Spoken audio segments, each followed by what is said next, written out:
You're listening to the Perth Property Show, Australia's only weekly property podcast by West Australian experts for West Australian listeners. Catch your latest episode every Monday at 7 a.m. Good morning, everyone. Welcome to the Perth Property Show. My name's Trent Fleskens, your host. As always, this week we have Perth's number one valuer in the Golden Triangle. He knows everything about every one of these suburbs. He's my go-to man when I need to figure out what the hell things are worth in some of these very expensive parts of the world. It's Cameron Kane, valuer from CBRE. How you going, mate? Yeah, I'm well. Thanks for having me. I think I was here 2 years ago. It's been a while between drinks. A lot's changed since. Well, why don't you give us a little bit of a executive summary, if you can, about your patch of the woods. What's been going on in the last couple of years in the GT? That's a really good question, and one which is quite hard to explain in, I suppose, one sentence, because the market has been so diverse and it really depends what we're talking about and which suburb, which property type.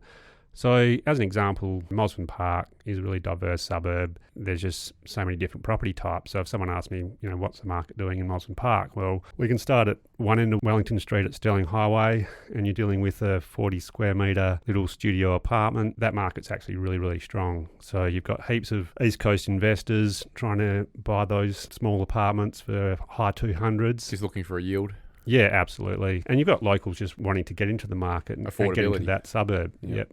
And as we move east along Wellington Street, we move into the townhouse and villa type properties, and they're a really, really strong market. So again, you've got young professionals wanting to get into the western suburbs, and you've still got your investor market. So something like a $700,000-$800,000 townhouse will sell first weekend, 4 or 5 offers. So a really strong market. We keep moving down Wellington Street towards the river. You get your freestanding $1.5 million cottage on 400 square metres. Again, a red hot market. I'd expect that type of product to sell first week, 6, 7 offers, 40 groups through. And as we move up into each price bracket, the market stabilises. So I'd say even up to $2.5 to $3 million, it's a very, very good market. It's certainly not as strong as the lower end because of affordability. Just less buyers in the pool. Absolutely. So that market above 3 million, so 3 to 5 million, has been impacted the most by interest rates. You look at what your mortgage was at the start of 2020 when the cash rate was 0.1%. There's a big difference. So 13 interest rate rises later, mortgage repayments look a lot different. Well, we're talking about a mortgage repayment there of probably about $15,000, whereas 4 years ago that was around $8,000. So it really has changed the profile of people who are not probably interested in the properties that we're talking about at that price point, but have the ability to actually transact at that price. Yeah, so I think what's happened is the market's been compressed. So your $3.5 million buyer is now probably your $3 million buyer, and your $3 million is your 2.5. So it's compressed down into those real affordable price brackets. And if I had to guess, I'd say that the most heated market in the whole of the western suburbs is your mid ones to high ones freestanding home. That is just such a strong market because I think a lot of buyers who are in the twos have come down. Yep. And those in the ones are sort of saying, well, we're only probably getting a townhouse now for $1 million. So to get our dream house, which is only a small cottage, you've got to push into the mid ones. Really what's happened now is you cannot get a freestanding home for under $1 million in the western suburbs, where prior to the growth period, which started in 2020, you could get something under $1 million, which was freestanding. Well, let's juxtaposition that against the rest of Perth, because obviously it's really interesting to talk about the western suburbs, and we'll detail those suburbs in this episode. But when we think about the story across the average house in Perth, the median house price, the everyman suburb across the suburban areas of Perth, we know that prices have gone up in the last 5 years about 50%. And in the last couple of years since we last spoke, we're talking about 25 to 30% across the board, and some suburbs 40, 60%. You think about the city of Armidale, properties across the board in the city of Armidale went up 30% last year, simply based on being in that affordability zone that Brendan Ptolemy was talking about a couple of weeks ago, where pretty much everyone in the market can afford that space between $400,000 and $800,000. Now that's a smaller market in the western suburbs, but it's interesting to hear that in the same vein, those price points, if you can find properties in that price point, the flats, the townhouses, are just as popular. And it's really about characterizing then who else is left in the market as you go up in the price points, right? Definitely. I suppose another way you can explain it is whatever the most affordable product is in each suburb is receiving the strongest demand. So even somewhere like Peppermint Grove, entry level is 3 to 4 million. And those homes have actually performed similarly to outer-lying areas. So in the last 6 to 12 months, they've actually done your sort of 20 to 25%. But as you jump up into the higher price brackets, it's a more stable market where you might be doing 5%. So it's still a really good market. It's just the more affordable, the stronger it is. Simply because supply is tight everywhere, but it's just how many buyers are there at the negotiation table in the first couple of weeks that probably sends the price in a certain direction with a certain propensity. Let's start characterizing those suburbs when we're talking about the western suburbs. From east to west, I guess, is the easiest way for us to track it. Which suburbs are we specifically talking about when we're thinking about those that Cameron Kane drives around every day? If we start off in Netherlands and we take a deep dive, and you might help me out here by comparing rates per square metre, and we can sort of get some context into what land's worth and why certain streets, all days on things. markets. Yeah, absolutely. So if we just say stock standard, middle of the road, western suburbs is Netherlands, mostly quarter acres, all straight avenues, and a standard block's worth $2 million. So if we break that down, that's $2,000 a square metre. 5 years ago, it was about $1,400 to $1,500. So you were paying low to mid ones, and now we're at $2 million for anything with a standard Californian bungalow on it. Pretty much, yep. And then as we move south into Dalkeith, which is a more prestigious suburb, again, it's a pretty simple formula. We're looking at, say, Cersei Circle, Viking, Menora. They're 2.5 to high twos for a quarter acre block. So suddenly your rate per square metre jumps from 2,000 to 2,500 so to 3,000. A 40% jump just simply by crossing over Princess. Yeah, you are getting closer to the river, but the amenities are fairly similar. So it's definitely you're buying into a more prestigious suburb. It's the name, isn't it, you're paying for? Because the quality of houses doesn't just jump the second you cross into Dalkeith. It sort of blends along as you get closer to the river. And on those rates, they really ramp up as you creep closer and closer to the river. So once you get towards Jutland Parade, if you're, say, 2 streets back, your rate will start to go from 3,000 to 4,000. Once you start to get a river glimpse, you're probably at 5,000. And then when you're right on the river in Jutland Parade, you're probably around 6,000 to 7,000 a square metre, which is quite in line with other really prestigious addresses around the river. So if we jump into, say, the Esplanade Peppermint Grove. This is where the big land developers live, big mining company executives. These are properties we're talking 15, 20, $30 million houses, right? For sure. There's a lot of, funnily enough, along the Esplanade, there's some very big names in the property industry. And you rate there, you're looking at up to 9,000 a square metre. So depending on what it is and the land area, we've got to be mindful that as the land area increases, the rate does diminish. When we move around the river, we go into Saunders Street, which is a bit like going into the Hollywood Hills. It feels like it probably should be a gated community. You drive down there, Saunders Street and the Coombe, and it's really only a couple of streets. There's no reason for you to be there unless you live there. Yeah, that or it's full of tradies. The amount of construction going on there is crazy at the moment. Unrelenting. There's always one mansion or 2 mansions being built on those streets, isn't there? Yeah, and these are serious properties where they're taking 3 or 4 years to construct, and there's cranes, but unobstructed river views. You're looking at, the latest sales evidence is showing 8,000 to 9,000 a square metre for Saunders Street. Again, as a broad rate. Is this sort of just land value here? Or this is purely land value. But interesting what's happened, and I think the last time we spoke, even 2 years ago, we saw this evolving where the river and the coast have gone toe-to-toe in a sense, where in the 80s it was all about the river, and into the 2000s the coast started coming back. And if you look just on a rate per square metre, and we try and find where is the highest square metre in Perth, well, you've got to head to the coast. You go to Cottesloe. So if you were on entry level, again, on one of the thoroughfares, maybe Curtin Ave or closer to Sterling Highway, East Cottesloe, you're still looking at entry level 3,000 a square metre. And then as you jump into that midsection, which is still very prime, say your Marmion Street or Broome Street. So Marmion's probably 4,500 a square metre. Broome, as you're nudging close to the ocean, you're at 5,500 a square metre. And then after that, it just gets really silly, doesn't it? It does These get numbers silly. are numbers I'm sure you've looked at and gone, geez, I didn't expect that. We're talking 12, 13, 14,000 a square metre, aren't we? It certainly gets up to that rate. So Marine Parade now is between 10,000 to 12,000 per square metre, and the northern end of Cottesloe is probably a bit more expensive than the southern end. And there's a lot of executives, celebrities living up there as well. Funnily enough, and I suppose a lot of your listeners wouldn't realise this, is that if we still try and search for the most expensive land in Perth, it is actually not in Cottesloe, it's in Swanbourne. We go down North Street, we hit the roundabout at Marine, most people go left, all the people who drive their cars and their bikes and everything else on the weekend all want to be seen heading south along Marine Parade, and as you go right onto the roundabout and head north, it's O'Done Crescent, and that's become this real stress circle. Well, we've got Dale Alcock, Michael Chaney, Tim Roberts. These are big guys that live next door to each other, right? Yeah, and there's very few homes, and it's really interesting what at that level of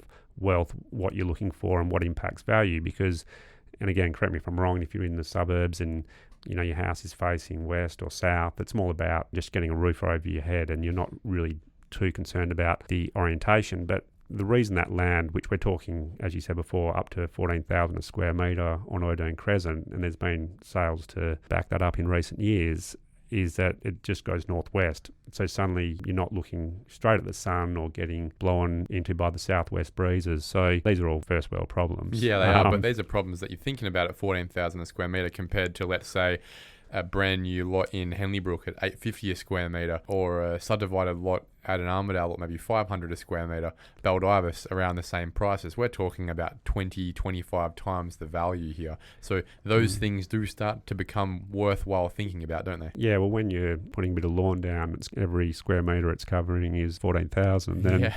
That does sound quite odd. Okay, so let's keep going up the coast then. So Cottesloe and Swanbourne have definitely been the strongest performers through this growth period we've experienced in recent years. City Beach, again, it's very hard to explain what's going on there, in the sense you've got South City Beach, which is like its own suburb, which is probably more aligned to what's going on in Swanbourne and Cottesloe. I actually find City Beach probably the hardest suburb to value, because it's all just coastal dunes, a regular block. You could have one property next door to the other. One has a view, the other has no view. One's got a multi-million-dollar building on it. The other one's got an old 60s, 50s property. Yeah, there's some really out-there designs through the 70s. I think most of it was developed through the 60s and 70s. But that's still a consistent market. But it is in that price band where it has stabilised. In the last year, it hasn't gone up by 20%. By stabilise, you mean stagnate? A lot of these suburbs had all their growth in 2021. When the affordability factor came in as the interest rates were so low. Oh, absolutely. So that's where people are stretching, is what you're saying. There were two reasons. One, definitely the interest rates, but the other is that Perth hadn't done anything for really 10 years. So suddenly you've got cash rate at 0.1%, values back where they were in 2012. It was a perfect storm. So those suburbs had a lot of growth. We're talking 30% during 21. I've got a mate, for example, who bought for 3 mil, sold for 4 mil 11 months later. Yeah, so the cash rate started to increase in March 2022, and I think you'd almost push the button then going, okay, let's have a breather. And that went up to, when was the last interest rate rise? In November 23. A lot of the market in the western suburb, well, we know where we are now. We can go, well, we're coming up to 5 or 6 months where the next move is probably going to be down. So people can actually work out where they were. So during that period, it stabilised, because you could take out your mortgage one day and the next month you might be paying a higher rate. $1,000 more a month. Yeah. Now we've got some certainty. We can push forward and the market can work out where it's at. Have you seen any sort of step change in the dynamics in the market in these suburbs since November, the last time we saw a cash rate change? If I can give some context, there really has been a step change. The second we got out of Christmas, essentially across the rest of the market has just gone boom, another 5 to 10% in a number of suburbs. You got double the amount of people back again at the at-home opens than you did simply in the second half of last year. How does the western suburbs characterise in that space? Yeah, certainly, as we discussed before, all the affordable stock, very similar to the outer suburbs. So, yeah, as soon as they press pause, there were 40, 50 groups going to home opens, property selling in a really short time frame. Higher end, I think it's just allowed it to work out where it's at. And what will happen now is that when interest rates do start to come down, those higher price brackets will probably start to move again. Because at the moment, with it being so high, we're not really seeing any growth. So when you talk about the higher price points, that's relative to each suburb you're talking about, right? So a higher price point in Nedlands might be a different number to Swanbourne or Cottesloe. Definitely. So, someone like Nedlands caps out at about 5 million. But again, I've got to be quite careful what I say, in the sense there's been some outrageous sales lately in the absolute top end. Like the Esplanade, for example. Well, like the Esplanade, there's a lot which goes on off market, which I can't talk directly about, but I can give indications as to what's going on because of non-disclosure. So these are highly private vendors and purchasers who really don't want this to become public. But it gets on Landgate eventually though, Cameron. It does. But what happens there is they're a bit immune from whether interest rates at 2% or 4% or 6%. And that's what I would have thought. You get to a price point where these people aren't really taking a loan out anymore. So why is it that you start to get above the 3 to 4 mil space in a lot of these suburbs, and you really haven't seen a lot of growth in the last 18 months? I think it's just having the planets aligned. So in that real top end, for that buyer to buy that property, every box needs to be ticked. And what they're looking for is a lot different to what a buyer in the outer suburbs is looking for. So, well, if I go through them, like one is the orientation of the property. So you could have a street where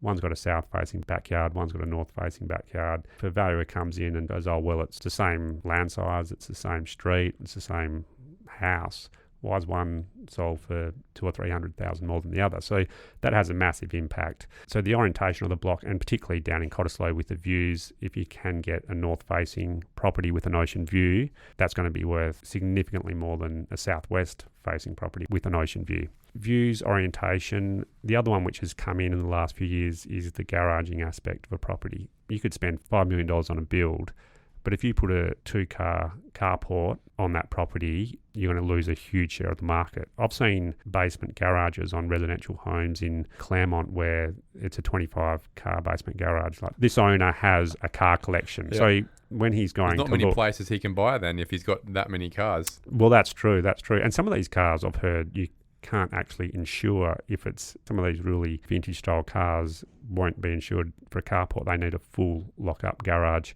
What I could say is the more garaging, the better. A 10-car garage is where you're going to get a really premium price. And when you think about the people who are listening to this podcast, people who go all the way from Armidale up to Cottesloe, most people listening to this will think, are you serious, Cameron? A 10-car garage is what I need to be pitching for if I'm building a new home in the western suburbs. Absolutely. More garaging, the better. And then the ironic thing is, from a planning point of view, the state government's looking to actually limit the amount of car bays, especially in development. Yeah, well, that's true. I think just at that level, and then kids seem to stay at home longer and suddenly go from 4 cars to 6 cars to 8 cars, and they're all expensive cars. And suddenly cars are being parked on the street if you don't have the amount of car bays you need. Yeah. Then another big factor is privacy. So again, you could buy your land for $5 million, you could build for $5 million, and you think, well, I've got a $10 million plus property here. But if you've got overshadowing, if you've got another 2-story home which looks into your backyard, a lot of buyers won't look at it.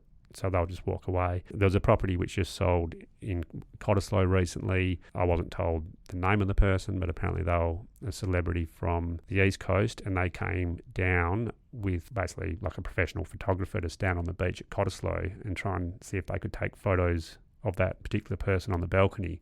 So again, if that privacy isn't there, they'll walk away from the deal. There's just these factors at that level. So if you can get the views and the orientation right, if you can get the floor plan, like they're almost intangibles. If you can get that right, if you can get the privacy right, and if you can get the garaging right, then you get these sales which are, north of $15 million. But if one of those isn't there, you can lose a huge chunk of the market. And when all those planets do align, then magic happens, and you get a sale price where, as valuers, we're looking at it going, well, hang on, the land's worth this and the build cost is this. How do we stack this up? But you can go both ways, is what you're saying. You can easily overcapitalize even if you're in a suburb where price isn't actually a restriction. Yeah, and then you've got that other factor where these homes can take 3 to 4 years to build. So as a potential purchaser, the premium you're prepared to pay to say, throw me the keys, I'll get a removal truck, and I'm done in a couple of weeks, compared to 3 to 4 years. And when you think about it, if you've got a 10-year-old and a 12-year-old and you're sitting down with the architect and you're going, oh, they're going to love that play area and here's the pool, by the time it's finished and you've got a 15 and a 16-year-old, well, suddenly the home you need is completely different to the home you designed. So it's all about having that now, and the premium buyers are prepared to pay for that. When you think about the price points you've seen come through over the last few months, are there any suburbs that you're looking at and you're surprised about the direction they're taking right now, up or down? It is surprising. If you looked across the western suburbs and went, okay, if you had bought anywhere from 2015 to the start of COVID, 2020, how should have you performed? And I think you said 50% before for the outer areas. From 2019 to now, most of the property in Perth would have gone up about 50% since 2019. Yeah, and that would probably be about right for the western suburbs. I was thinking your par should be probably 40%. So if you bought $1 million home in 2019, it probably should be 1.4, maybe it should be 1.5. So yeah, you're getting close to 50%. But if we look a bit deeper, I would say the range is 20% to 80%, depending on the property type and the suburb. Detail that for us. If I looked at the lowest growth rate, it would probably be in Dalkeith. It's probably done on average more 20 to 30%. And if we look at the top end, again, Cottesloe, and there's been some sales lately which have shown, they've been purchased in 2018 for $5 million and they're selling for $8 or $9 million. So that's sort of getting up to that 80%. I haven't seen anything double. I'm yet to see one property in the western suburbs, even if it's a small unit or a home around $1 million. I've never seen something go from 1 to 2. But if we looked at, say, somewhere like Dalkeith, and why has it underperformed? Because, as we said, par's more 40 to 50%. And it should be a premier suburb. I mean, to this day, we still look at Dalkeith as, on average, being the most expensive suburb. Why is it lagging behind? I've seen a lot of people selling Dalkeith and buy into Cottesloe. And you look back and you think, why is that? And I actually think Dalkeith is the most undervalued because it hasn't performed. So as a buying opportunity... So you think it's primed? You think it's ready for people to start to recognise, well, hey, that gap between Nedlands and Dalkeith or Mosman Park and Dalkeith really shouldn't be this tight? Yeah. And given that they used to be fairly similar in value, Cottesloe and Dalkeith, and one's just leapt ahead, now there's been left behind a bit. Yeah, we're trying to work out the reasons why. And I was driving down Waratah Avenue earlier today, and I think there's a reason for that which can be explained on Waratah Ave, and there's 6 real estate agent offices on Waratah Avenue, and there's probably 2 or 3 cafes.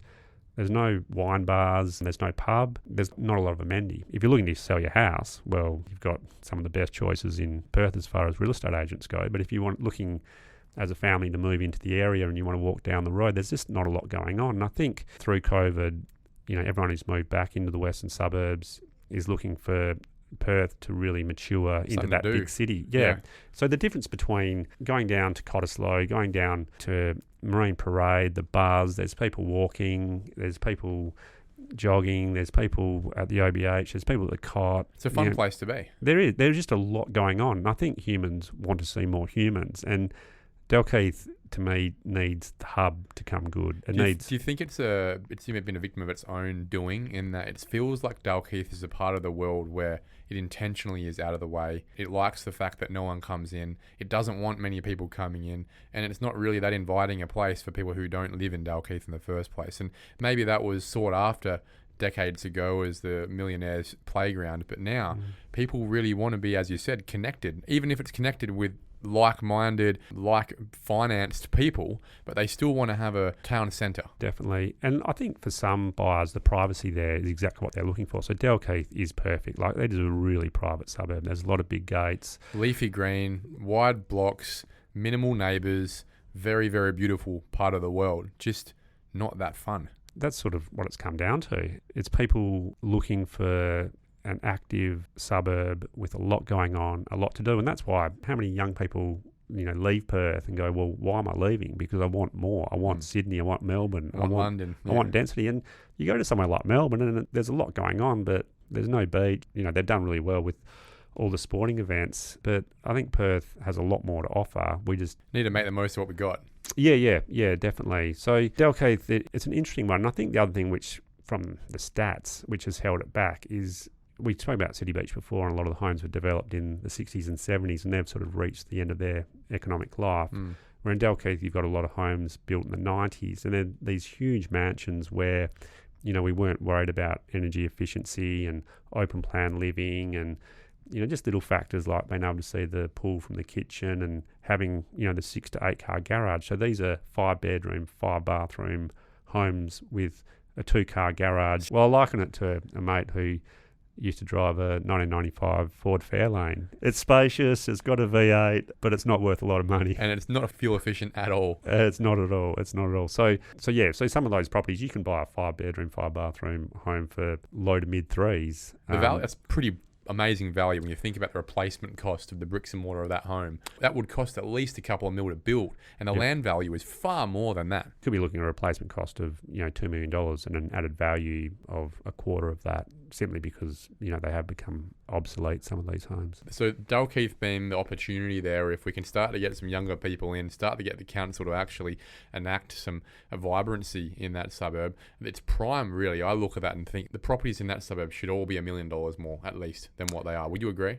Potentially, I agree. But at the moment, as you said, it needs that hub to become active. It needs more for younger people to get involved. I mean, Waratah Avenue on a Saturday night, there's not a lot going on. So it would be great to see some wine bars go in and just the community get together and not everyone stay behind closed doors. As we go up the spectrum there, obviously Nedlands has performed quite well. Cheaper suburb than Dalkeith has performed quite well. I think a lot of it having to do with the development, rezoning closer to Stirling Highway, seeing a lot of the growth there. But even the properties between Jenkins and Princess have really gone up, as you said, by about that 50%.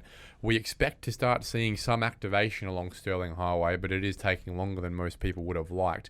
I think that will start to bring in a lot of that vibrancy, and hopefully Dalkeith will get a bit of splash zone from that, simply driving up those avenues. Yeah, for sure. And Nedlands is probably at a low point at the moment because it really doesn't have a pub, with the Captain Sterling gone and a few others in previous years. So I think Steve's, you could technically say, is Nedlands. So yeah, there's not a lot going on. Actually, Hampton Road, there is a pub there, but it's not open that often. So and north of the highway as well. Yeah, I think Nedlands is at a bit of a low point, and once the Captain Sterling reopens and all that retail space, Woolworths, Audi, potentially the Chillingworth site being built on. I mean, that would change the face of the suburb, wouldn't it? When you get that density of younger people coming in one site, that would support a brand new pub and a couple of shops there, wouldn't it? Definitely. Yeah, Nedlands has definitely upside. I mean, most suburbs do, but I think some of these suburbs within the west suburbs need a bit more of an activity centre, definitely. Unfortunately, the NIMBYism that goes throughout the western suburbs has been the thing that's shooting themselves in the foot, in the same way that they're looking to protect their own amenity and have as few people join them as possible. That is the point of NIMBYism. It's actually, in a way, the opposite is what brings values higher these days, with the culture and the demographics of those people actually looking to make the most of that suburb. Young people these days that do have the money, as you said, they're after community, they're after activation, and I think it's going to be those suburbs in the western suburbs that actually support that embrace that, just as we have seen through Cottesloe and parts of Mosman Park, parts of Claremont even, that are going to see the most upside in terms of everyone's values. I think the flow-on effect of what's happening in Cottesloe and Swanbourne, the next best performing areas have been Mosman Park, because the people who have missed out on Cottesloe have gone to Mosman Park, people who missed out on Mosman Park have maybe gone to North Fremantle. And these all have some really cool little strips like Glyde Street and Mosman Park. I think that's probably one of the best examples. You've got the apartments, you've got some small wine bars, you've got cafes, and only 3 or 4 years ago there was nothing going on there at all. So that's probably a really good example. Well, let's segue into apartments. Obviously, there's been a couple of projects come up in recent years. You've got your packed project Noma on Glyde Street. Anyone who goes down Stirling Highway would have seen Paul Blackburn's The Grove that's just about finished. I certainly would have thought that The Grove, for example, will start to impact having some supply come on the market, with a lot of those downsizers now ready to make that move finally. Have you seen any value changes in apartments in the western suburbs? Yes, definitely. And it's taken a while. It's actually taken a long time, but the apartments have started to really mature. And the best examples, again, are those ones with amenities. So Claremont Oval, I'd say, has gone up, your $600,000 two-bedroom apartment from 3 or 4 years ago is probably now in the mid-sevens. Is it a replacement cost thing where the newer stuff is just more expensive and the amenity hasn't really dropped yet? Well, there's a combination. There was just a huge oversupply during that soft period around 2017, 18, 19. A lot of developments were actually coming onto the market at the same time, yeah. Which is pretty hard to believe now, given the undersupply. So a lot of that's been absorbed. And then with the downsizers particularly, and young professionals coming into the area, they just look at it going, well, I can spend $800,000-900,000 on a really decent apartment, and it's a pretty good way to live, particularly somewhere again like Claremont Oval. Like, you've got your train, and now you can actually wheel your suitcase across to the train station go to the airport and get a flight anywhere in the world. Like that's something which Perth has just never had in the past. Somewhere like Leighton Beach has performed again really well. You've got obviously the ocean, you've got the train line, you can step into the old part of North Fremantle. That's recovering from massive drops in values from the boom, isn't it? Well, when they first came on, it was around that 2009 period where Perth probably overshot the market. It was a really slow grind. And in recent years, they've clawed a lot of those losses back. And the ones which actually finished during the downturn of sort of 2017, 2018, their values are significantly higher because people bought off the plan in a pretty depressed market. As cheap as it could have got, Yeah, construction costs were a lot cheaper and developers were buying land even at discounted prices at that point. Yeah, and the other examples of really well-performing apartments is, again, in Mosman Park on Glyde Street. And again, you've got resales in there. They've performed really strongly. You know, a lot of them are north-facing. You look over the pine trees to Cottesloe. You've got the train line. You walk downstairs. You can go out for a meal. You can go out for a drink. You know, that's what apartment living is all about. The best way I could describe it is whatever apartment is designed to use your car the least, that's the best performing development. That's the best part of an apartment though, isn't it? It's the walk score that people really value. Now, we've spent a long time talking about mansions today, but we haven't really spoken a lot about vacant land. We've spoken about rates per square metre and how they change across the suburbs, but many people knocking a house down, selling a vacant block of land. It's not like there's any land estates that have come up in the western suburbs any time in the last 30 years, but are we seeing any land transactions happening where people are buying that block of land, recognising the 50% larger cost to build than it was 5 years ago, and still getting on with it? It's a good question. I've seen some blocks of land at the top end, like we're talking $4 million blocks of land in, say, Peppermint Grove, which have just been handballed from one purchaser to the next. Is this where maybe the Taj on the Swan would have been? Around there. So basically, you've got your 1,200 square metre block and you buy it for $4 million,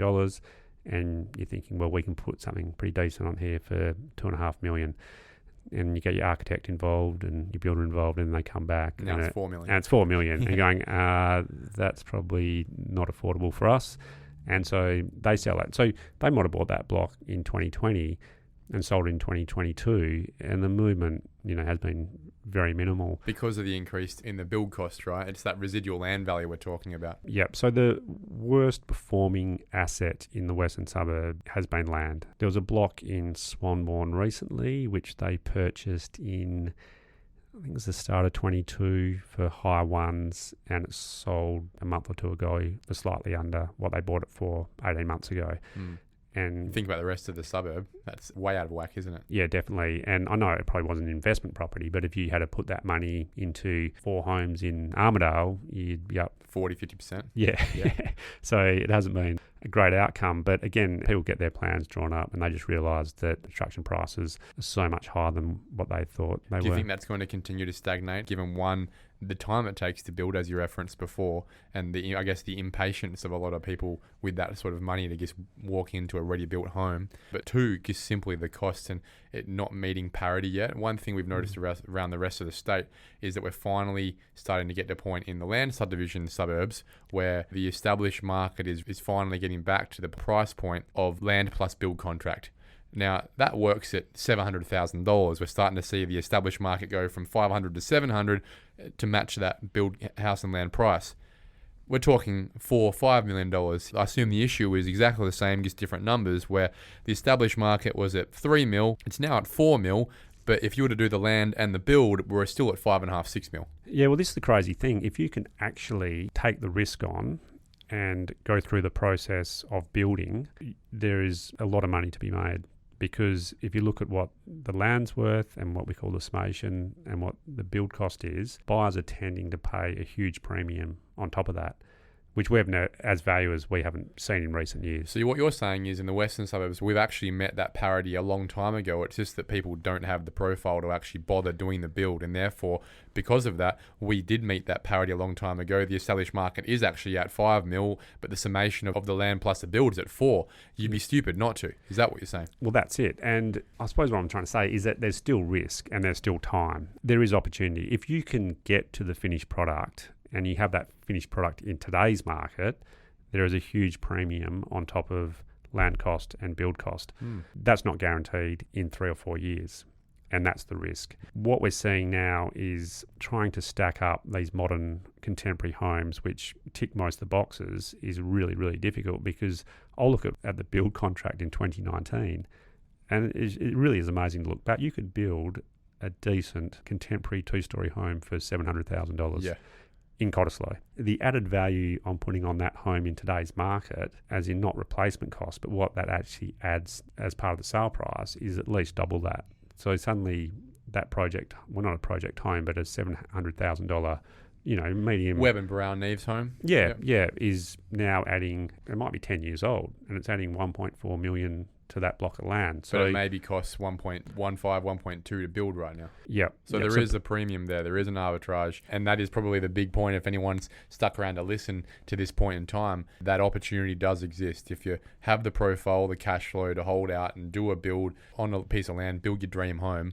you're not going to lose out here as long as the market stays the way it is at the moment. There is an arbitrage to do that. If you're looking at buying in a suburb that is probably undervalued, it looks like a city beach. It looks like a Dalkeith. These areas maybe should be higher than what they're at the moment. Yeah, and we're talking large sums of money. And the other layer on top of this is the rental market. So suddenly we're going to be building for 2 years. We need to find a rental.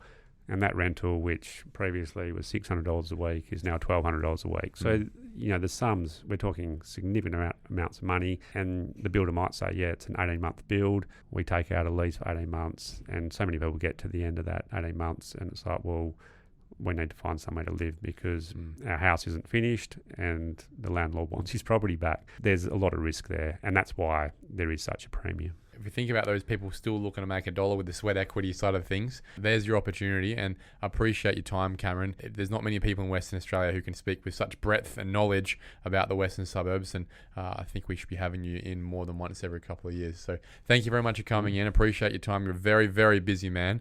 And let's chat Western suburbs again sometime next year. Yep, for sure. Thanks for having me, Trent. Cheers.